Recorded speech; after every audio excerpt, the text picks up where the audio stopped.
Um, what has inspired your newfound love for gym training? Has it had a Quidditch specific purpose, or just for your general self? No, actually, it's been picking up other sports is what's motivated me to hit the gym more. I was at a place in Quidditch where I wasn't unathletic, but I wasn't at the upper echelon of the athletic spectrum. But I could still compete, maybe not at the highest level, but certainly near the highest level with next to no training outside of maybe once a month, twice a month Quidditch training. And obviously, I try and eat right, and I do lots of walks, and I'm not silly with my health. But basically, I started going to rugby and started doing Muay Thai as well, and had the realization that if I didn't get fitter, didn't get stronger, and didn't sort of rescope my body to the new demands that these sports would have, then I wouldn't be able to excel at them. Especially for rugby being a collision sport, like I'm aware I've got quite a big frame, and I'm not small in regards to weight and mass. But I knew if I wasn't fitter, then I wouldn't be able to play rugby to the ability that I wanted to. And that's sort of what motivated me to get in the gym and to take my fitness a bit more seriously. The other thing is, sadly, getting older, trying to prevent injury and things like that. Like when I was probably at my fittest around 22, 21, 22. And I could basically put my body through the absolute ringer in anything that I decided to do, and within a week be absolutely fine. And that's just not the case anymore. Like, I've got some injuries that are just with me for life now.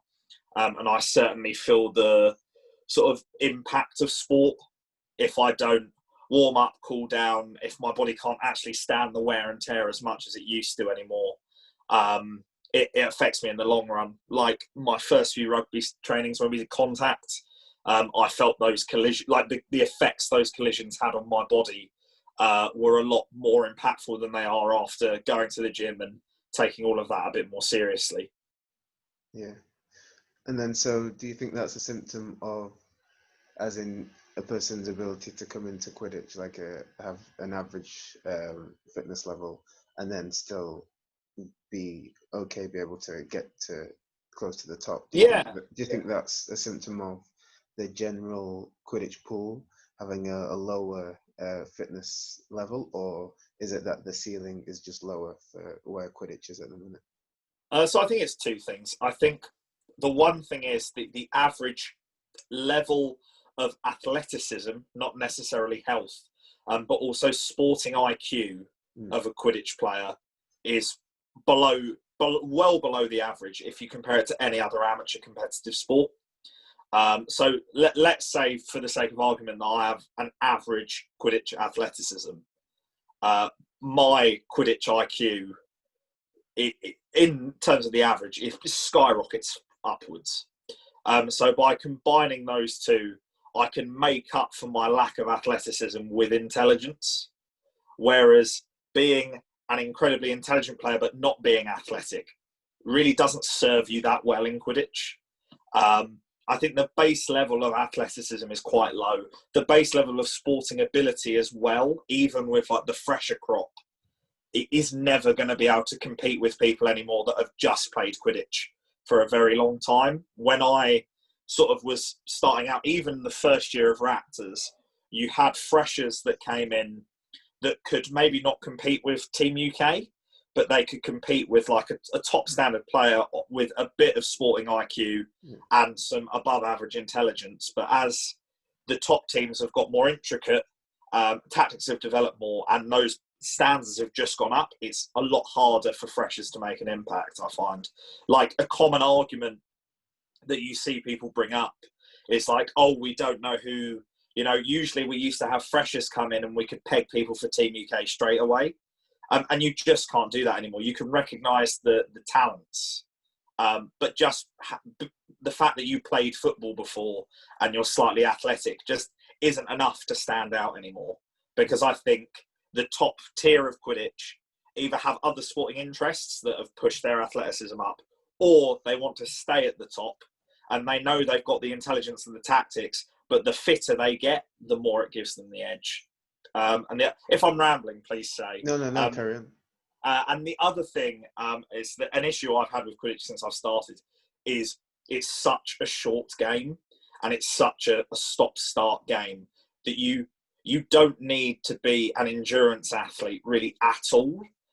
It's being able to do that short burst. So a lot of people talk about like what's the average, what's your ideal body type, what sport actively reflects Quidditch, and basketball and handball get brought up a lot because they are equally, court to court, side to side invasion games.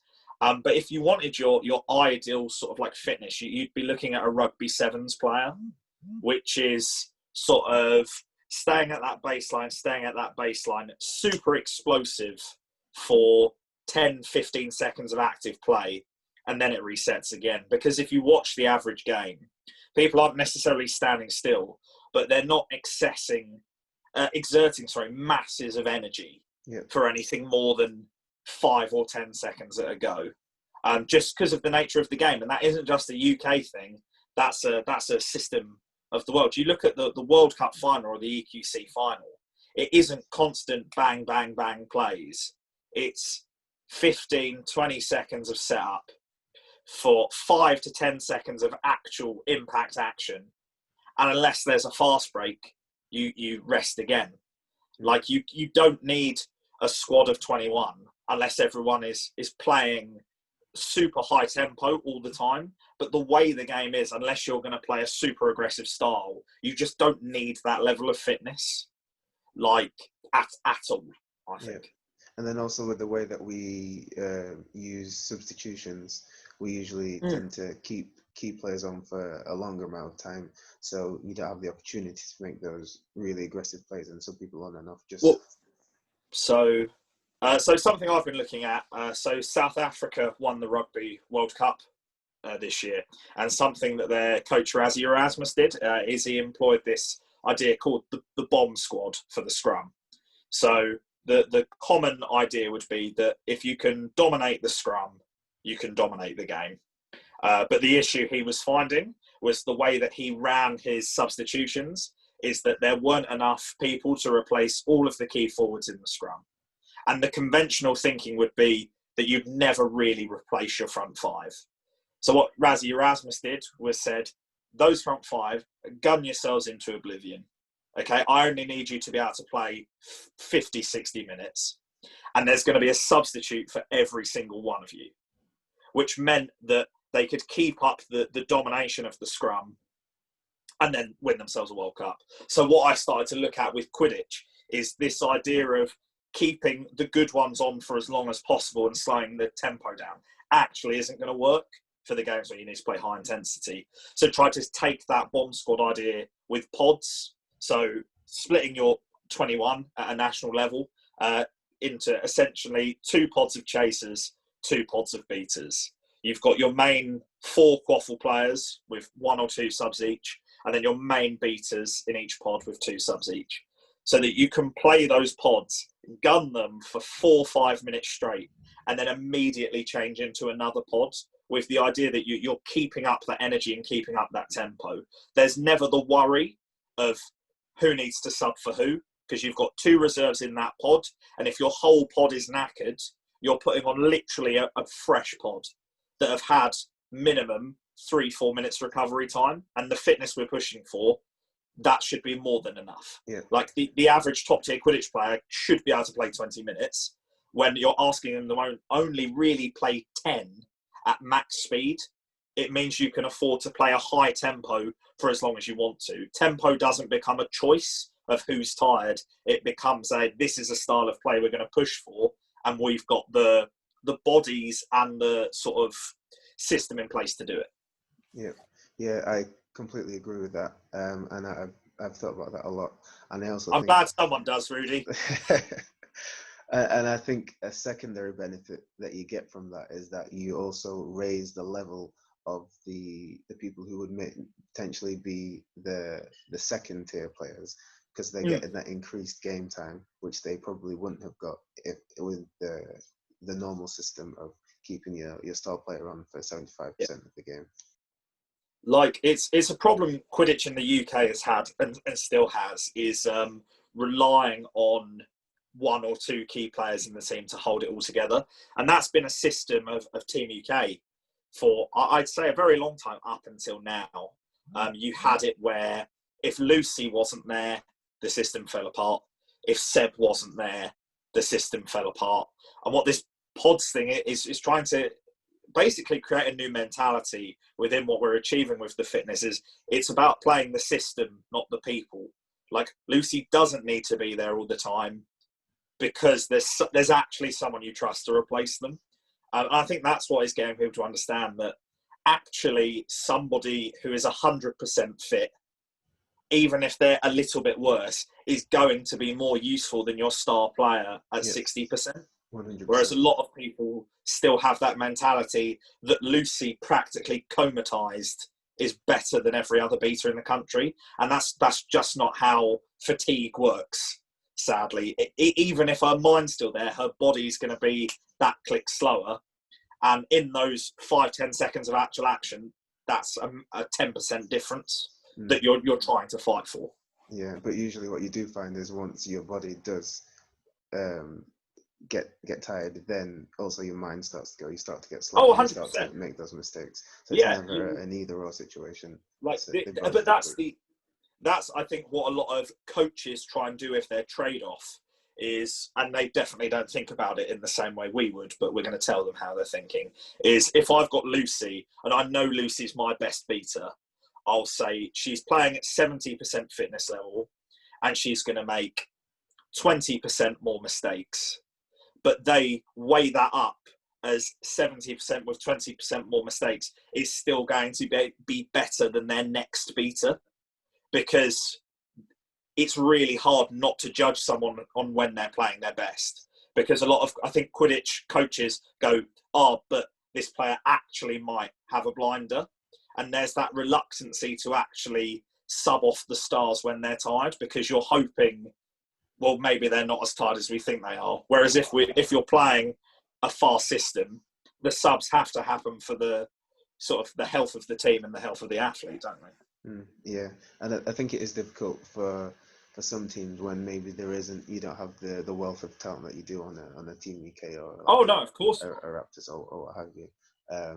But yeah, I do think it is a problem across Quidditch, really, the substitution management. But I think that's the thing. If you work out that trade-off, actually, this person at 70% with 20% mistakes is still going to be better, then the maths would say keep them on. And that's not a good thing for your team. But if you're striving to win, then if it makes sense to keep that person on, you're just going to keep them on, aren't you? So, but no, it is a problem with Quidditch. I think just in Europe, let alone the world, rather than just us. But yeah, and so yeah, I think one of the ways to combat that is to focus training more onto those game situations. So not having people rely on being able to play 20-minute games. It's more towards being able to thrash out those high intensity reps over and over again for a short amount of time, and then take the substitution, and then bring someone else on who is also trained in that fashion. yeah, I think what else you see in Quidditch, and this is more of a sports problem rather than just Quidditch, but people think they need time to play themselves into the game, which if you're playing football or rugby, where you've got a long time to do that, you can allow 4. But with Quidditch being so short, you can't give someone that 5 minutes to play themselves into the game, because that's how long you want them to play. But I think a lot of players practice skills but then just don't put them into those game scenarios, and that's where the playing yourself into the game comes. Like if you're not, I hate the idea that there are players that are subbing on that feel they need 2 minutes to get into the game, whereas in an ideal world you sub on and you're ready to do your job, because that's what most other amateur sports expect.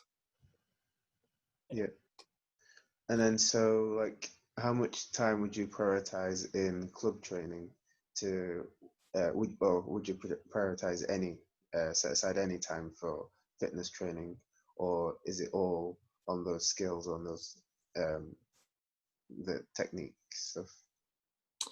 So for Raptors, active, because we only train once a month, we don't really have any time for set fitness. In COVID, when we were training, we'd do some agility and some speed training, but we'd never do maybe conventional fitness training. We'd try and work maybe some endurance exercises into our drills, but there would be no set fitness time. With Team UK, we had time set aside to measure fitness benchmarks that we'd measure from month to month.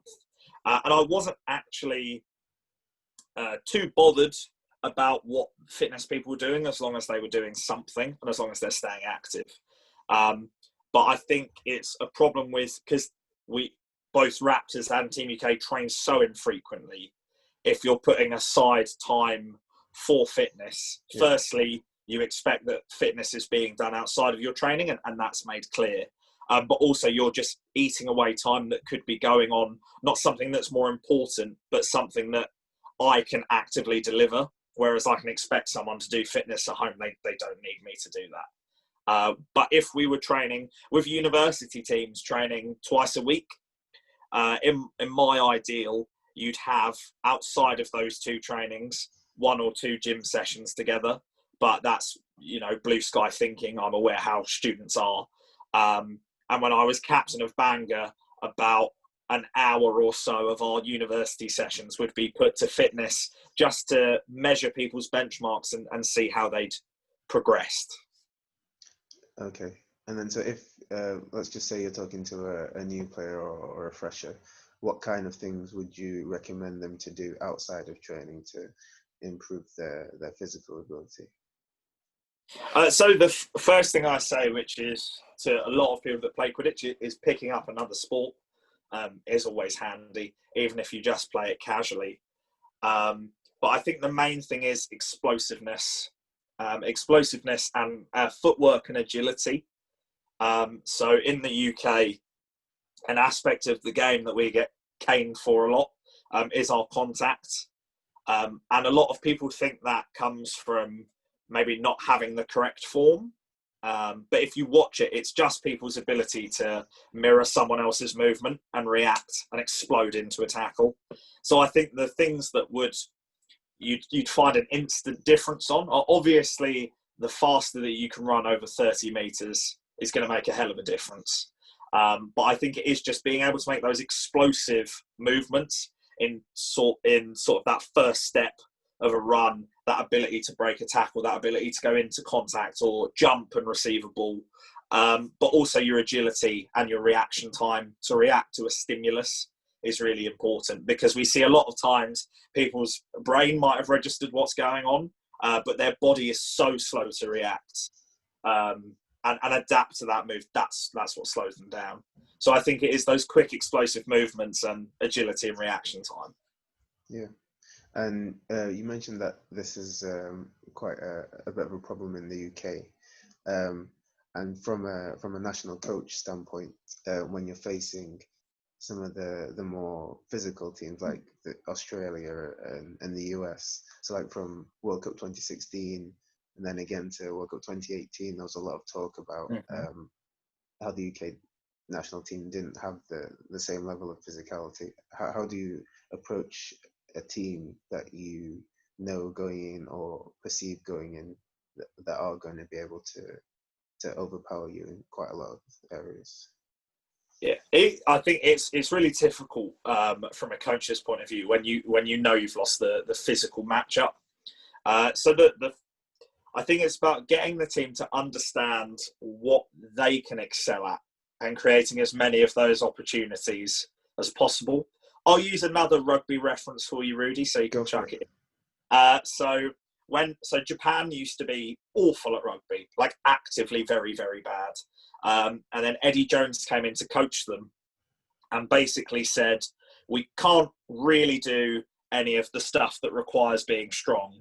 So we're going to get really, really good at everything else. And I think that's sort of the focus you've got to make is if you can't match a team physically, trying it is route one for failure. If we try and compete with Australia in a physical game, we may be able to compete for 2 minutes. And then after that, we're just going to get steamrolled. So it's about minimising the amount of contact opportunities they have on us, and also minimising the amount of contact opportunities that we're just creating. So if that means really relying on playing your passing game more at the detriment of creativity, I think that's fine. Obviously, you still need the presence of a driving threat, and you shouldn't change your game plan completely, but you still have to sort of look at what you're good at. There's no point me saying to Seb, in a one-on-one with Callum Mailing, try and do it all yourself. So in our trainings, when we prep for the likes of Australia, the likes of USA, we'll have set moves where we emphasise filling in for that extra receiver for the pop pass out, or doubling up on tackles when they're on the drive and things like that. So saying, obviously, I'd like us all to be able to match the physicality, but in the games we can't, these are the things that will give us the edge. Okay? We can rely on our passing a lot more, and we can rely on that other person, or two people filling in. Those are the mindsets that we need to have, because if we can do that against them, there's no excuse for not doing that all the time. Despite how I play, I think playing the physical route one way is a really ugly, for want of a better word, way to play Quidditch, and also just not the cleverest way to play Quidditch. I play it with some of my teams because it works, but contact and collision is very, sapping of energy. And also, this isn't rugby or American football. It is open field 360 all the time. So being able to emphasise, the passing set moves and the filling in the receiver just plays dividends, not just against the physical teams, but against everyone else. Because I'd rather a quick pass to finish and we've touched no one than a crash over the top with a dunk. Yes, they're the same outcome, but one is just so much easier from terms of an energy point of view, if you know what I mean. Yeah. And then so in 2022 or 2023 or whenever the next World Cup is, are you expecting the physical gap to be reduced for the UK against other teams, or is it something? Yeah. Sorry. Yeah, is it something that is just part and parcel of the UK game? We've put a lot, when I was coaching, I've put a lot of emphasis on getting bigger, faster, stronger, which seems really arbitrary, and it's obviously what every coach is going to say, but it's selling it as we aren't going to get to the same size as the Australians, and we aren't going to get to the same size as the Americans just on a pool basis alone. But the bigger and faster and stronger we can get, the more chance we have that we can afford to take a few bumps and knocks. Because there's some players where, and I'll use Mailing as an example, if Mailing catches one of them, it's game over. Like literally, if in a one-on-one, he will end them and they will have to come off because their bodies just aren't used to that sort of collision. So we're trying to get bigger from that point of view to sustain those collisions when they do eventually happen. But also the athletic edge in terms of speed is what the emphasis is on for the UK. We're never going to be the strongest team unless the next crop of freshers is some absolute Goliaths. See what Maggie can do. Yeah, exactly. Bring in some new friends. But we can be one of the faster teams. And it's the same with, I think, to go a bit more position specific, with things like beaters. I actually don't need my beaters to be able to throw a crunching tackle. Like, you look at all of the best beaters in Europe and to a degree the world, none of them are throwing big hits. They can take a bit of contact, but the emphasis is on speed, agility, reaction time. Like, if you take Louis for an example, I'm never going to say to Louis, your job is to go out and mash someone. in the same way that I'm never going to say to Bill, even though he can, your job is to match someone. You look at most beta tackles come as a last resort. So the play that Bill made in the EG third place playoff, where he tackles Leon during snitch on pitch. So it's all gone a bit oi oi. And Bill basically makes the tackle on Leon, and Callum catches. And in the moment, people say, what a fantastic tackle by Bill. Good job. He's a big, strong boy, isn't it? Whereas actually that's literally the last resort. And I don't like getting to the last resort because that's really, really bad. So I think for beaters, the emphasis is on be your most agile, be your quickest you can be. Don't sacrifice throwing strength, but I actually don't care about things like hit power from a beater than I would with a quaffle player. And then, so are there any key skills that you see lacking in the UK, like from a positional standpoint? Oh, that's making me pull my own trigger, Rudy. Do you mean from like an athletic point of view or a technical point of view? And at what level? As in just UK in general, or top tier, or what do you mean? I would say UK in general, because I think at the top tier, it would be a small micro point. Yeah, of the general population. So yeah, I think just the wider UK. So it's a really obvious answer, but I'll expand on it. So the level of catching, the ability to catch the ball in the UK, is absolutely catastrophic. Like I think I'm at fault here as well. Yeah, but it's one of those. It's not, for me. It stopped being funny because when people used to drop the ball, it was like, oh, they've dropped the ball. Oh, Quidditch, ha! But it's actually become so regular across almost every team that it's a massive problem for me. I think some of it comes down to not playing a ball-based sport before. Others is just hand-eye coordination that hasn't been practiced. But the amount of dropped balls in an average game is horrendous. You can have a look at balls dropped under pressure. So balls dropped under pressure, obviously we can allow some leeway for. You've got the contact of a defender, you've got someone closing in on you, you've got your distance from the hoop. And that allowances can be made. But it's the safe passes that are dropped. It is absolutely incredible. And also the passes that are sort of thrown straight within someone's catching arc that are not even close. They're not fumbled catches. They're just straight drops. I think is ridiculous. And if you look at any other amateur sport, which is ball-based in the UK, if you drop the ball, it's obvious and a point of massive contention because it is just expected that you can catch the ball because being able to catch the ball is a life skill. And I think if we tightened up our ability to catch, that would really allow avenues. And I think it's a shame, and I know I'm guilty of sort of laughing at people that are less skilled than I am. But I think that comes in two parts. Is firstly, it's because I look at myself and think if I can do this, why can't everyone else? Which is obviously a bad way to look at it. I'm a 6'1" man who plays a lot of sport.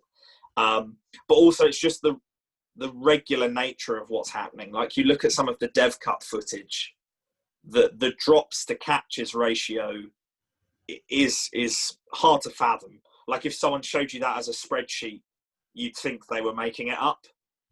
And I think that's the thing that's the easiest to fix. But it shocks me that teams still don't focus on those basics, basically. Yeah. So I was quite a big proponent of not splitting community and uni until I went to Dev Cup this year. I thought it was a fantastic tournament, but the skills gap is just it was huge, and that's what that made me change my mind really. So yeah, I think when it comes to training, maybe there is a need to have a different approach for the different tiers of players. Is that something that you, obviously it's not to the same extent in Raptors, Megs, but do you split training at all, or is it all just a one club training? So with us having two teams, we try and bang the one club drum. I think in with children, when you differentiate by ability, if the children notice, they're very quick to appreciate actually that it's being differentiated because they can't do it, but you're there to help them. I think when you differentiate in adults, if they realise they're the shit one, basically, that's really negative for self-esteem.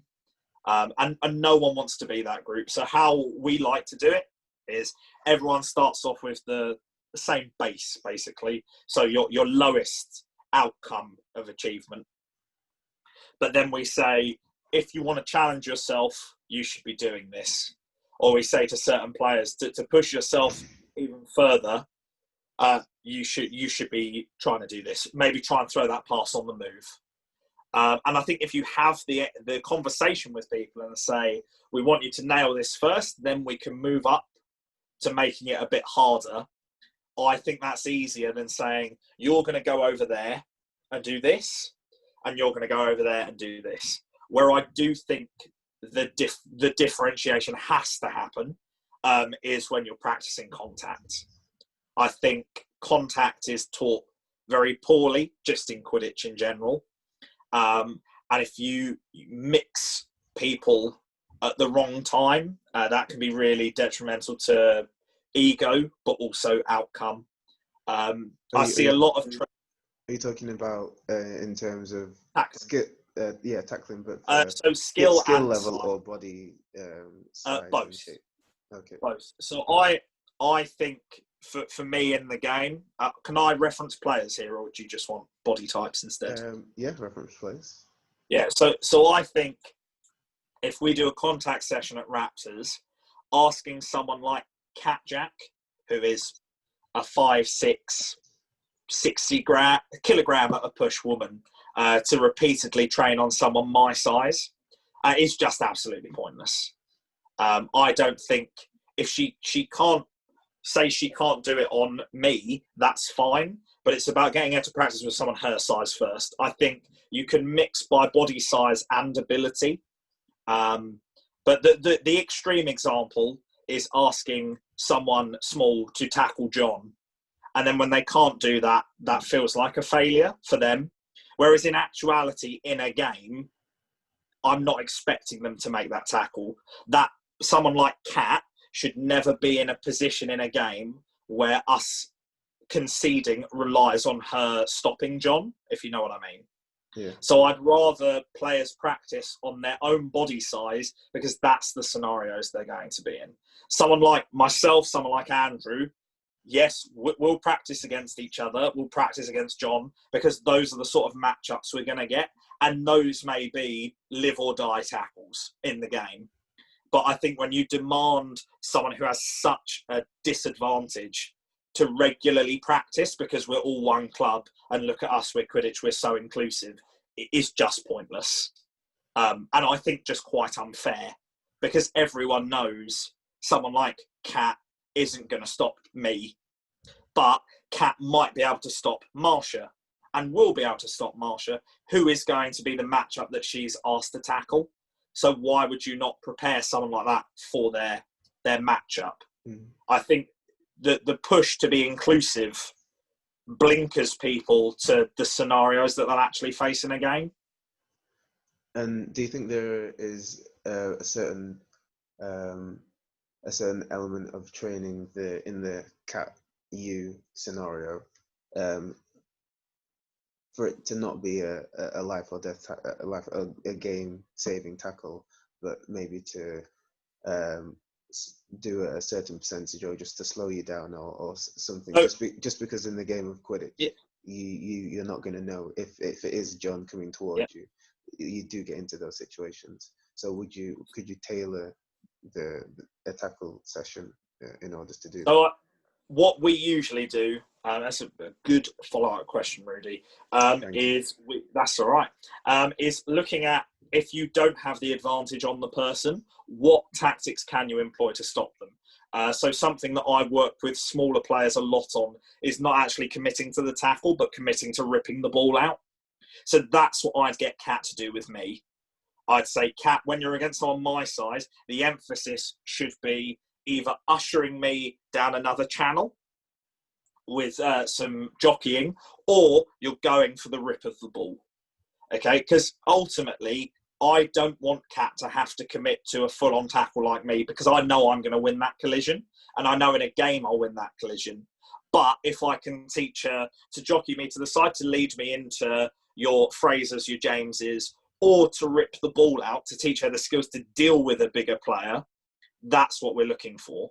But I think a lot of Quidditch teams think that if it isn't a pole-axing tackle, then there's no way to stop someone else. So we tailor it for basically what set moves are available to you in this scenario. I completely agree. There's going to be times where Kat is matched up against me, but the only option she shouldn't have been taught is lay someone out with a tackle, regardless of their size. It's about teaching jockeying, pushing, hooking, or grabbing the arm, and hooking the ball. I think the hooking the ball and ripping it out is a skill that nobody practices really, outside of a few teams, and would be really useful for a lot of female players who are maybe losing the matchup against much larger men, because you're fighting someone's grip strength of their hand rather than all of the weight going through their body. Yeah, so I suppose it's a tangent of not so much playing to your strengths, but not playing to your disadvantages. It's like exactly. It's like we were saying with the UK Australia. Okay, you wanna play to what gives you the best chance of succeeding and limits their opportunities. It's the same way with tackling high versus tackling low. If you're against a top heavy person, tackling them high isn't the way to go. So you hit for the legs, you hit for the spokes of the bike. Whereas if you're against sort of a quad runner, you can maybe afford to hit them high because it's going to knock them off balance. It's about giving yourself the best percentage of succeeding. I think it's the way to look at it. Yeah. Which leads me on to something that I was talking to, I think it was Gio, about whether Quidditch is ready or it's appropriate for a higher level of specification within positions. So as in, if you've got someone like Tej, who, let's just say as a chaser behind the hoops, he's going to catch anything all day if he trains that to death, whereas he's probably not going to be a massive driver no matter how much work he puts in. But there's still key skills in the game. So would you say that it is worth him putting in extra effort to play to his strengths, or to try to be more rounded? Because we all only have a finite amount of time and effort that we can put in. Yeah, of course. So I think specialisation is definitely the way to go. I look at basketball as a good example of that, where everyone has a core set of skills. Everyone can dribble. Everyone, to a degree, can score from a yard out. Everyone can maybe shoot 50% of the time. But I think in Quidditch, if you draw yourself to a specialisation, it's perfect. So the example I'll have is Steve Withers for Raptors. Is in a game that matters, never going to actively throw the ball. So him practicing to throw the ball lots is an absolute waste of his time. It's much better to get him practicing his receiving more often, and the minutiae of that position, different types of catches in the air, different types of body positions, than it is to say you're fine at catching and you're fine at throwing. I'd rather him be exceptional at catching and okay at throwing, because I know that's not going to be a role that he's forced into. It's the same way with your beaters, having your beaters that you're relying on to engage and win those one-on-ones. I'd rather them be exceptional at that and then have a partner who's the more step back, play defensive, than have them both fine at everything. With chasers, the key differentiation is you have your distributor and your receivers, which is a really simple way of breaking that down. But I think I'd rather have Andrew Hull be an exceptional distributor and a great receiver than be a great receiver and a great distributor. I want the specializations because with how the game works, it just increases your chance of success. There's no point being really good at everything when you could be world class at one thing. That isn't to say, though, Rudy, that is not to say that if the core skills drop below the expected standard, that they shouldn't then be prioritised. So the thing I look at is throwing. The reason that Steve is afforded time to work on his receiving is because he can make the basic to semi-advanced throws. Whereas if we were in a position where he was a great receiver but couldn't throw to save his life, we'd have to get him to work on throwing more just so we can hit that expected standard across our line when we're playing.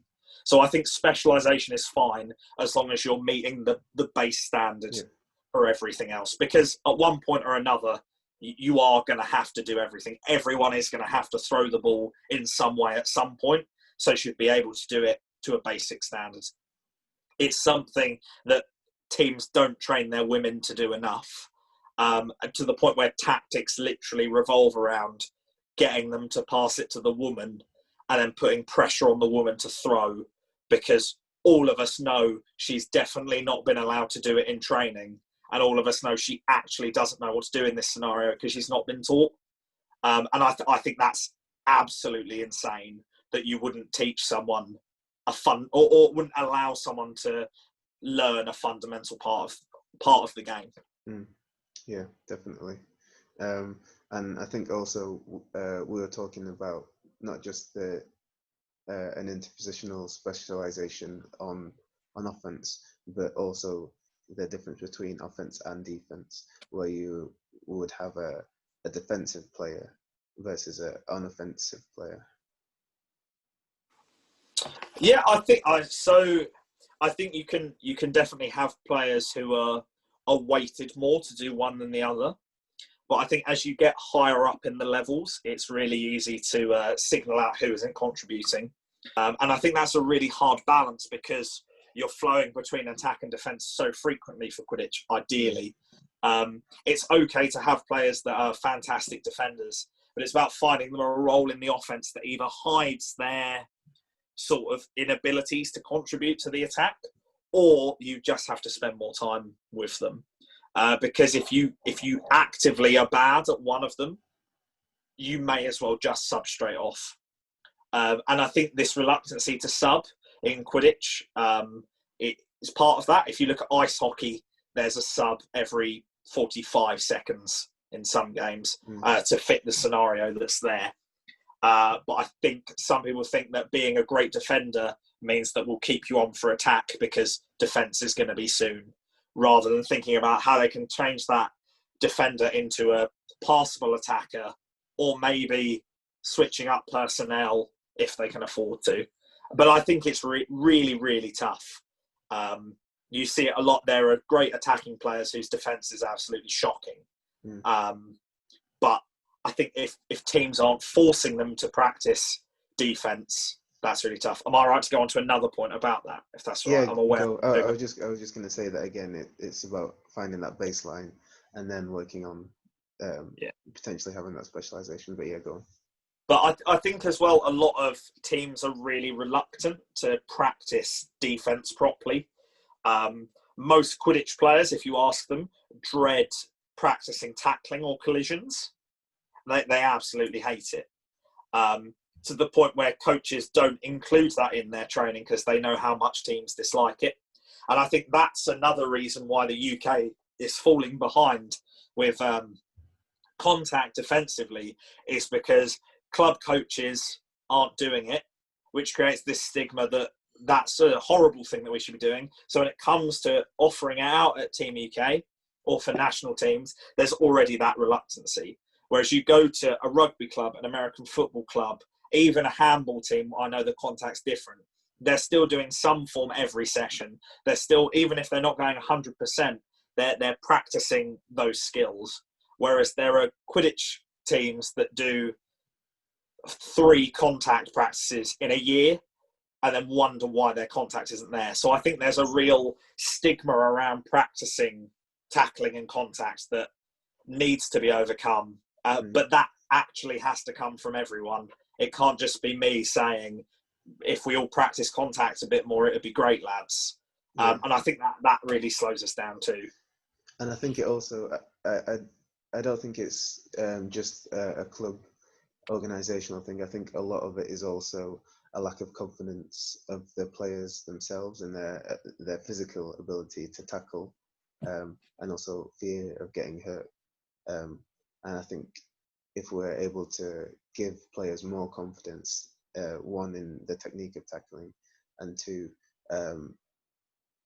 this is one of the points of the program, to make people feel more confident in themselves and their physical ability. I think that will change some of the stigma around defense and tackling. Yeah, 100%. It's all self-confidence. And a lot of tackling is confidence. Obviously, technique and effectiveness is incredibly important, but it's not important at all if you're not willing to make the tackle. Yep. And I think where some people get hurt is reluctancy in tackling and pulling out. So there's a lot of times where I'm big for Quidditch, but I'm not actually that big as an athlete. But if I'm running at someone, they sort of look to tackle and then pull out, and they're putting themselves in such an exposed position that when 95 kilograms runs over them, of course that's going to hurt, and of course there's going to be an injury there. So I think the more confidence we can instill in people, that will hopefully reduce injuries too, because they can put their body in a position that minimises the risk. Yeah, definitely. So yeah, that's the idea behind the program, to hopefully give people more confidence in their physical ability, and hopefully see that change as well. And so yeah, coming back to you and your gym, would you say that you're starting to see a physical change in not so much your body, but what you're able to do? Yeah. So I accepted a long time ago that I'm not going to be a vanity athlete. I reckon I could go to the gym 6 hours a day and I'd still be stuck with this belly. But I think that's an important point, because as an athlete, I think we should be, there's such a focus on training body parts. Yeah. Whereas what we should be doing is looking to train movements, trying to train what we are effectively going to do with the extra power or whatever that we've gained. This is what I was going to say. I think a lot of Quidditch people, when they go to the gym, focus on what physical changes am I seeing? What am I actively seeing changing in my body? And do I look hot? Whereas it should be more of the rugby mentality, I think, of, is my body fit for purpose? And is what I'm doing creating an athlete that can perform what's required of me? If you look at, I think a lot of Quidditch players struggle. They compare themselves to professional athletes a lot.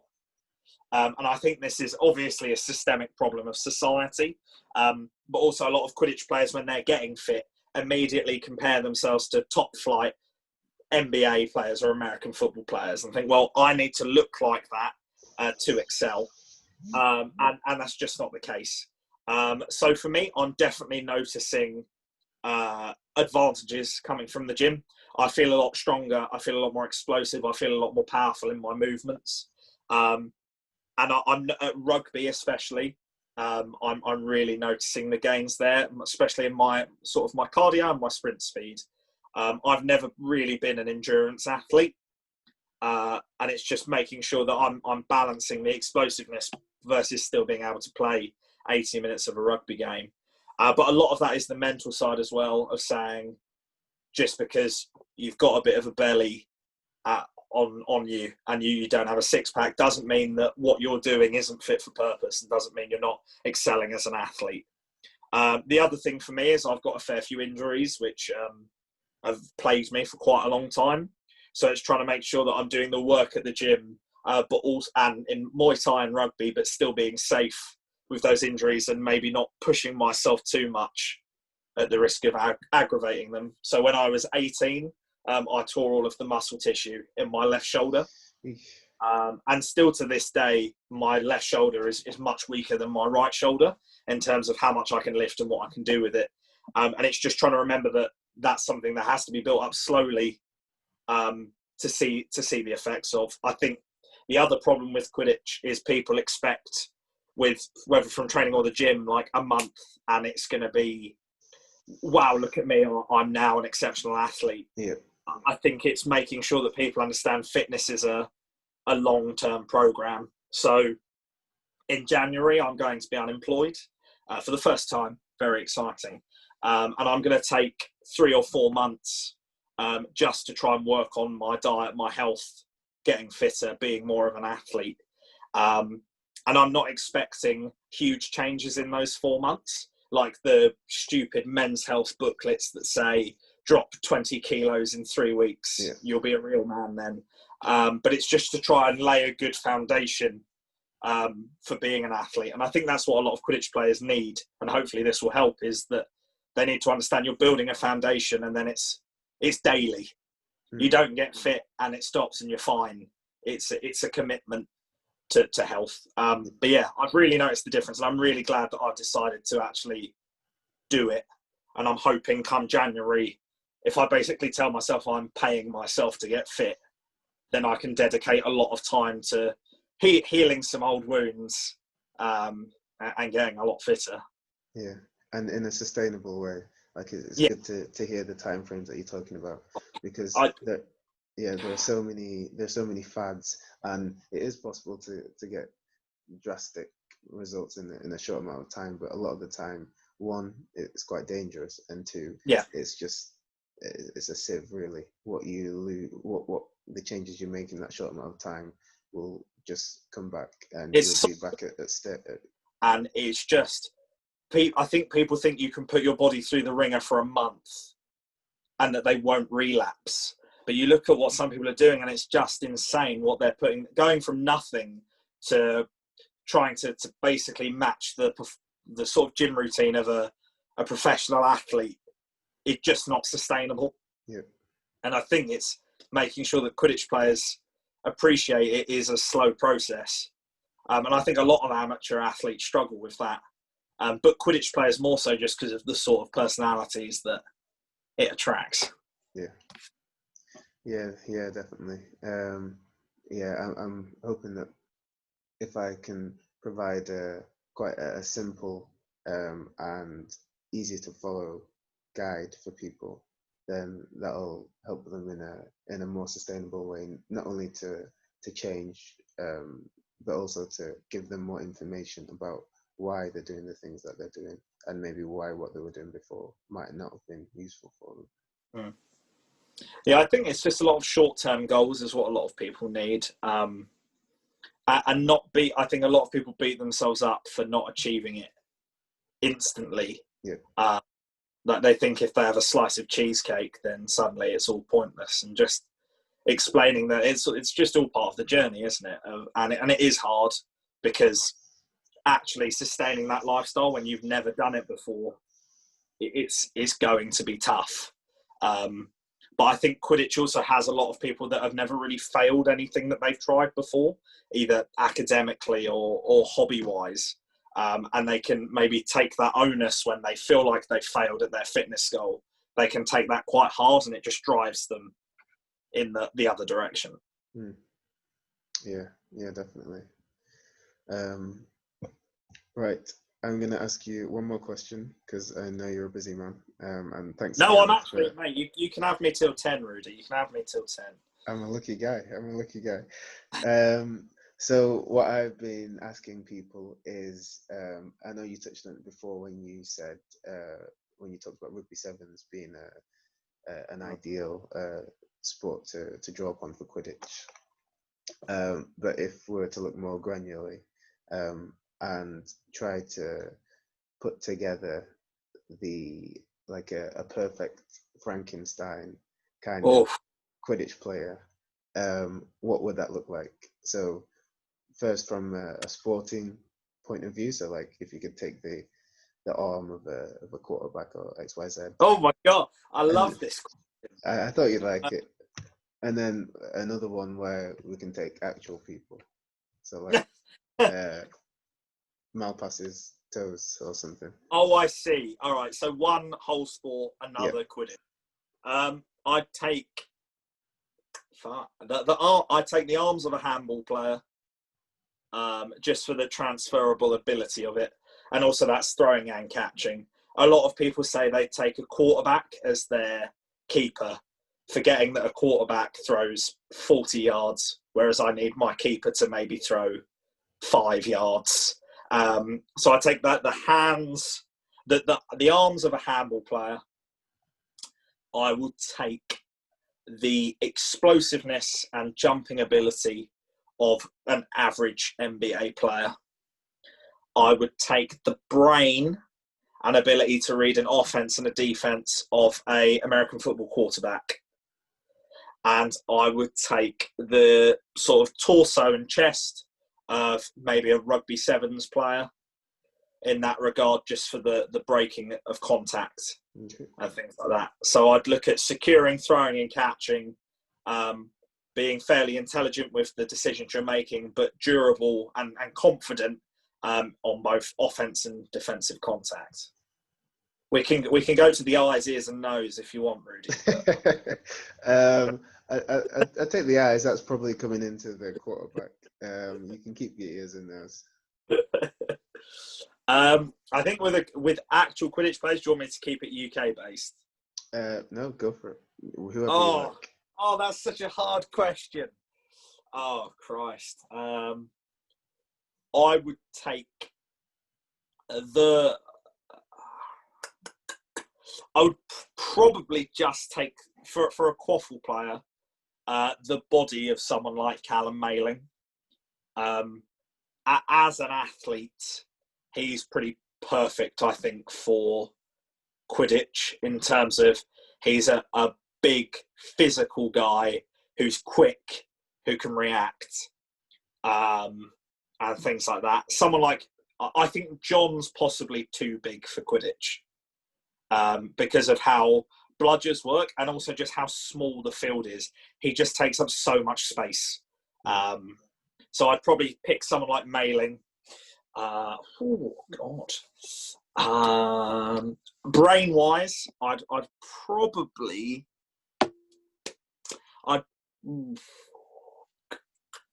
It's hard not to say yourself, isn't it? It's hard. No, I wasn't even thinking, mate. I'm torn up between Monroe and Lemit. Okay.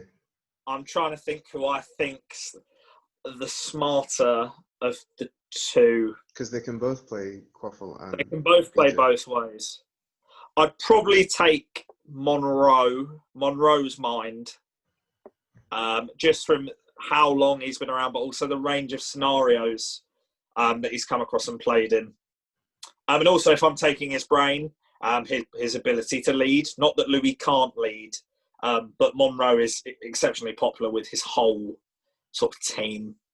I would take the receiving ability of who am I going to take? There's a lot of Aussies in my head. I'll throw some UK players in. I'd probably take the receiving of Malpass, just for the consistency and reliability of where he's going to be. He gets to his spot quite a lot. Just for someone like that. Throwing's a really tough one, because there's so many actively good throwers. I don't think I'd take Seb. I think for throwing, Bill's probably up there for me. Like, a lot of people downplay how accurate Bill can throw a ball when he's at his best. I'll throw some UK players in just I was the first time I had seen him chase, I think, was in our Megs game at EQT, which was a surprisingly brutal game. And then I picked him for my Valentine's team, and I said, yeah, we want to see some Jason Bill. But Yeah, yeah, then also with the budget is unmatched. he's just got. It's this. Myself and James have looked at it quite a lot. It's just how quickly he can get the ball to top velocity. Um, it is so incredible. It's something Jacopo's quite good at as well. But I don't like Jacopo's throwing form. I think it's quite easy to choreograph.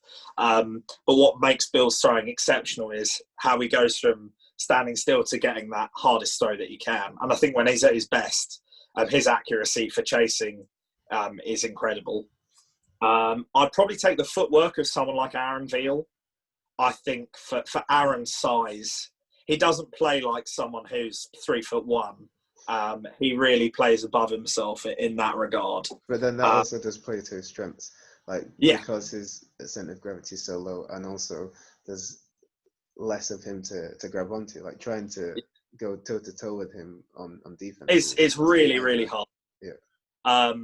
But I think as well, even if he was taller, his footwork and agility would still be incredible.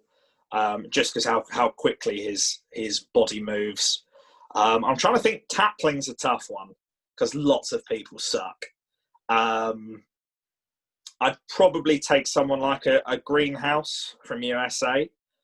Not the most beautiful tackler by any stretch of the imagination, but really durable. And I hate to use it, but quite fearless. Like he has no regard for it, but in a way that he's very controlled. But then Mailing as well. Mailing's tackles just absolutely munch people. I don't know what other faculties can I pick from. I don't know. Maybe just outright speed. Oh God, who do I want for speed? Just another one for just body types which were pretty close to ideal. There's a USA player called Simona Renz, who's do you know what I'm talking about? Yeah. Yeah, like his build was near perfect for Quidditch. Like he was the right height, incredibly strong, incredibly agile, incredibly quick. Like if I was literally to say whose body's near perfect for Quidditch, Simone would be well up there. Especially when you look at the likes of him to the average UK player, it's absolutely mental. Yeah. I was watching the 2018 semi-final match, and I think he gets double tackled or tackled twice in a row, but still manages to Yeah, just shake it off and score. yeah, he was so powerful, and I wanted to have him in my Frankenstein player, but it was hard to pick something about him, if you know what I mean, because I think what makes him great is all of it just comes together, and is fantastic. Speed's a really tough one. I think you need a player who's quick over 8 meters, really, which is a tough one. And for the UK, someone like Callum is really getting there for his speed because of the stride length as well. But then also you have players like Louis, whose speed for what it's not just how quick they are, but going from their acceleration into their set throw was really, really impressive. Because what you find with a lot of players is that they can run really quick, but then their recovery time into actually doing any sort of functional skill is diabolical. And Whereas throwing Louis, on the run as well. yeah, whereas Louis could go from his top speed to a throw on the run very, very well, or a top speed into a dynamic movement really, really well. So I'd definitely say that was in there. I think throwing on the run's another thing in the UK, which is near non-existent, apart from maybe a few shooters. And I think that's something that will really, really help. I've tried it with Team UK, but there's only so many times you can force people to do it, especially with the beaters. I think that's another skill that if that developed with the catching, we'd see the standard go up quite a lot, because a lot of people just play netball at the moment and then wonder why they're so easily turned over, I think. I'm trying to think. This is hard. The Frankenstein one's hard, Rudy. I'd like to heads up. It's a good question. I'm trying to think what other categories I can pick from. I mean, I'll take John's body with my mind. That's up there for me. We've decided that. Well, we decided if James could have John's body and I could have Callum's body, we'd be really sorted for Quidditch. So, but sadly, the brain trust aren't there yet. James in John's body would be terrible. It would not terrible, terrifying. Yeah, like no fear to just rip things to shreds. People would be hospitalised at Valentine's. Like, but that's the thing. Like, joking aside, a really simple what would make a phenomenal Quidditch player is someone with James's understanding of the game, fundamental skills, and mentality in the body of basically a professional athlete. Because if John really wanted to, he's been offered semi-professional rugby contracts and turned them down. So I think if you could put someone like James's mind in someone like John, you would get a phenomenal Quidditch player. Because the thing that's always held James back is his stature, and he doesn't want to go and live in the gym, and that's fine. Whereas if you suddenly put him in the Megazord, the Hulkbuster Iron Man suit, he would easily be one of the best players in the world. And that, I actually don't think that's a silly thing to say. Like, if John had the drive for it and was a bit more of a bastard, for want of a better word, he would destroy Quidditch single-handedly. Yeah. And to a degree, we're quite lucky that he isn't. But if you want the sort of, if I wanted someone to win me a game, putting someone like James's mind in John's body gets you pretty close, I think. Yeah. And I think that is one of the flaws of the current, well, definitely the UK system in terms of recruitment, is we put so much effort into bringing up freshers and then just trying to maintain them, trying to keep them in the sport. Whereas we have an entire country of people that we could be recruiting. Yeah. But Unspeakables is the only real community team. So yeah, maybe we should change something up. Well, that's literally, like, I couldn't agree more. I don't understand, especially with wanting to get the Sports England recognition, why we're trying to recruit maybe 60 people a year when there's a country of millions of people. Yeah, and there's sort of our generation who know what Harry Potter is, and honestly, Quidditch would be banter enough for them to try. But yeah, it shocks me that Quidditch UK don't do more to get sort of cross-platform athletes, because it's what a lot of other niche sports do, and sports do, is look for people that have excelled at other stuff and then said, why don't you come and join us? Like what a lot of rugby clubs do in America is look for who the second string American football players are and go, do you fancy reskilling as this? And you can be excellent. Yeah. And I think if we talk to some handball players, even ultimate frisbee players, some bottom-ish tier rugby players, they'd be great. Like, I look at my rugby team, and they wouldn't be the most finessed Quidditch team, but with a year of training, I know they'd be exceptionally good Quidditch players. And it isn't much effort to offer, because if you get one person, that's better than just banking that the future of Team UK is going to crop up because they've decided to go to university. Yeah, definitely. And also helps fight the class issue, which Quidditch definitely has, that is never spoken about. Like, I think the fact that it's for the majority middle-class white people is something a lot of the middle-class white people like to pretend isn't a problem. And I don't like it at all. I'm very aware that I'm middle class now, but I wasn't growing up, and I'm not in my heart, Rudy. Like, I'm rough as shit. And I think that's another problem that Quidditch has. I think the fact that I can name my friends from Quidditch that aren't white on two hands is absolutely insane for a sport. But I just think a lot of people aren't willing to admit those issues. Yeah, and then I think also just in terms of sheer numbers, that would solve almost all problems. It would solve the volunteer problem. It would solve the diversity problem. It would solve volunteer issues. Yeah.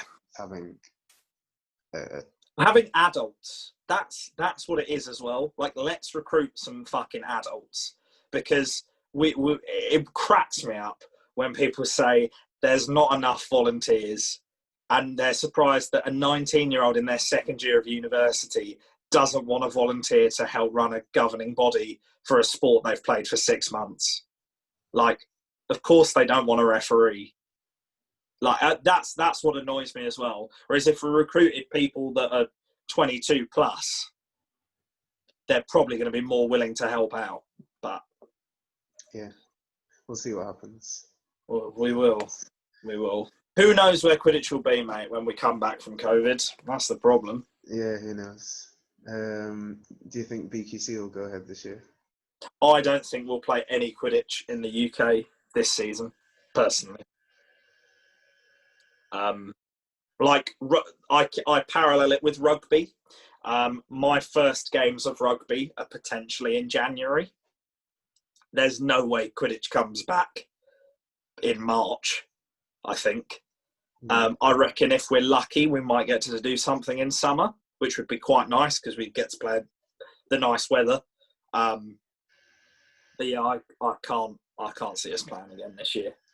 Yeah, I've looked at a local American football team, and yeah, they aren't doing any contact till January, and then potentially matches in February. So yeah, I'm not sure what it looks like for Quidditch.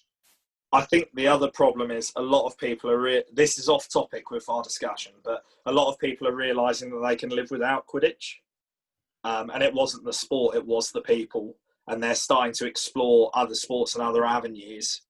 And I do think we'll get a lot of people that don't come back anywhere near as committed as when they left. Yeah, I was looking to retire, well, this season.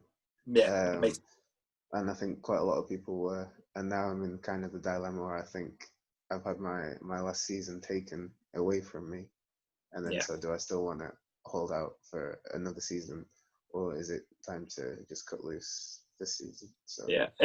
One of the problems with Quidditch is the season being so fucking long. Whereas a lot of sports, you need to commit for like 3 months, and that's your lot.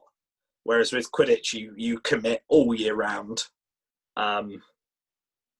And I have a structure that I made when I was going to run for Quidditch UK president, which basically had, I'll send it to you, the university season happens over like the first 4 months from September onwards, and the community season happens after, with some qualifying events in it.